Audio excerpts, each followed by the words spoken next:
Yeah that's true. ఎందుకంటే నాకు చాలామంది అడిగారు ఎంత అంటే ఒక ఫాదర్ క్యారెక్టర్ ఇంత బాగా పొట్రే చేసినందుకు అంటే where did you get that from అని. అంటే I probably got it from, ఎందుకంటే నేను రియల్ లైఫ్లో నేను ఫాదర్ని కాదు, I don't have kids. So ఆ ఎక్స్పీరియన్స్ నాకు లేదు. బట్ నా అనుభవంలో ఇప్పుడు మా తాతగారి దగ్గర నుంచి my father, my biological father Surendra, అంటే నేను మా తాతగారు నా చిన్నప్పుడే దత్తత తీసుకున్నారు. సో అప్పటి నుంచి మా తాతగారు ఒడిలోనే పెరిగాను. లైక్ ఆయన బెడ్లోనే, like I use to sleep in his bed till I was like 11-12 years old literally.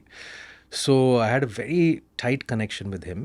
And he obviously ఎందుకంటే నేను పుట్టినప్పుడు like for the first time in his life he had some free time.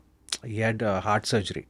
So దాని ముందు like he was always so busy being actor and ఒక double షిఫ్ట్లు చేసేవారు. So being a father, even though he was active with his own children, కొంచెం time అక్కడక్కడ కొంచెం అనిపించింది ఆయనకి.